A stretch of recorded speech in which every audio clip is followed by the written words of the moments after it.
आज फटाफट 25 बड़ी खबरों में हम बात करेंगे देश और दुनिया की तमाम बड़ी खबरों के बारे में। तो अगर आपने अभी तक चैनल को सब्सक्राइब नहीं किया है तो जल्दी से सब्सक्राइब करके कमेंट में अपना नाम जरूर लिखें, क्योंकि अगले वीडियो में आपका नाम जरूर लिया जाएगा। बंगाल में बीजेपी की ऐतिहासिक जीत। पश्चिम बंगाल विधानसभा चुनाव 2026 में बीजेपी ने 207 सीटें जीतकर ऐतिहासिक और भारी बहुमत हासिल किया है।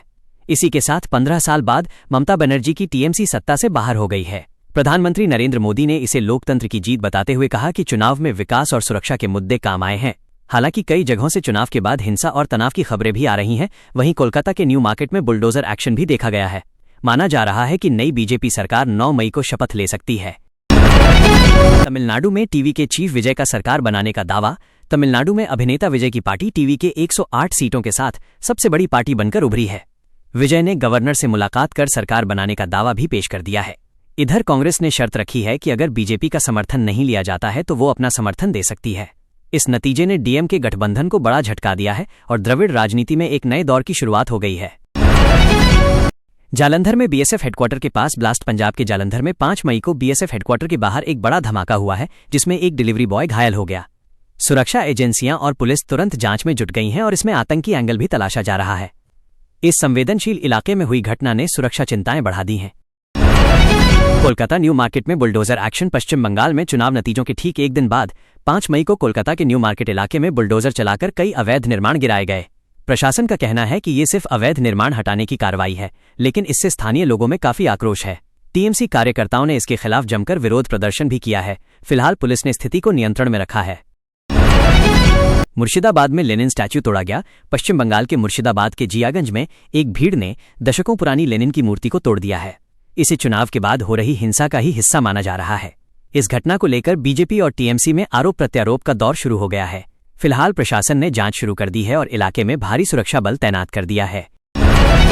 IPL 2026 final. बेंगलुरु से अहमदाबाद शिफ्ट क्रिकेट फैंस के लिए एक बड़ी खबर है।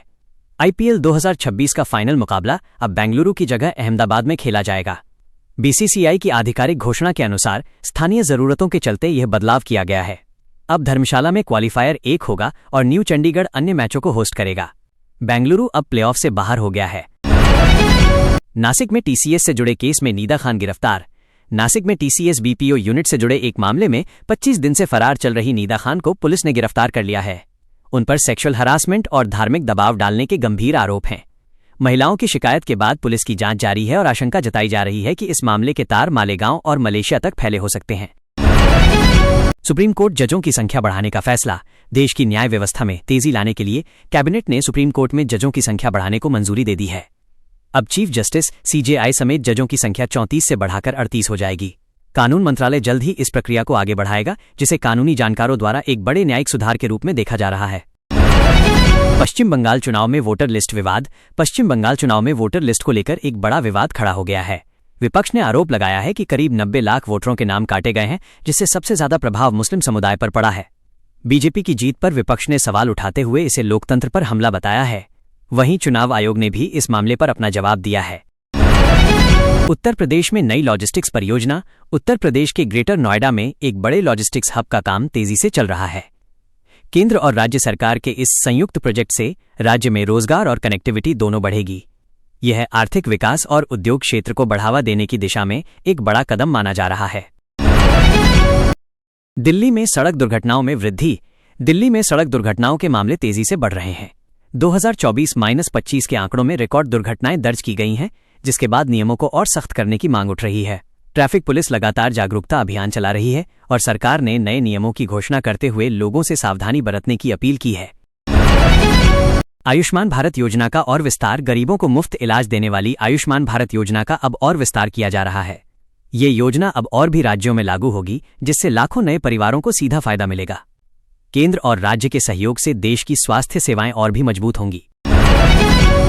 असम में बीजेपी सरकार की तीसरी पारी। असम में हिमंत बिस्वा शर्मा के नेतृत्व में बीजेपी ने लगातार तीसरी बार बड़ी जीत दर्ज की है। राज्य में विकास और सुरक्षा के मुद्दे एक बार फिर काम आए हैं। जल्द ही नई सरकार का गठन होगा और राज्य में राजनीतिक स्थिरता के साथ साथ बड़े विकास कार्यों के वादे किए जा रहे हैं।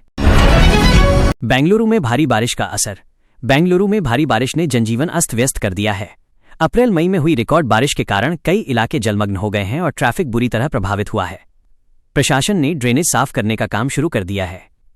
मौसम विभाग की आगे की चेतावनी को देखते हुए नगर निगम को अलर्ट पर रखा गया है। पीएम धन धान्य कृषि योजना लॉन्च। किसानों की आय बढ़ाने के लिए केंद्र सरकार ने पीएम धन धान्य कृषि योजना लॉन्च की है। हजारों करोड़ के बजट वाली इस योजना में आधुनिक तकनीक और सिंचाई पर विशेष फोकस किया गया है। किसान संगठनों ने इस योजना का स्वागत किया है और राज्यों में इसे लागू करने की प्रक्रिया शुरू हो गई है। दिल्ली देहरादून एक्सप्रेसवे का उद्घाटन। पीएम मोदी ने 213 किलोमीटर लंबे दिल्ली देहरादून एक्सप्रेसवे का उद्घाटन कर दिया है। इसके शुरू होने से दोनों शहरों के बीच यात्रा का समय अब आधा हो गया है। इससे यूपी और उत्तराखंड के बीच कनेक्टिविटी सुधरेगी और पर्यटन तथा व्यापारिक गतिविधियों को भी काफी बढ़ावा मिलेगा।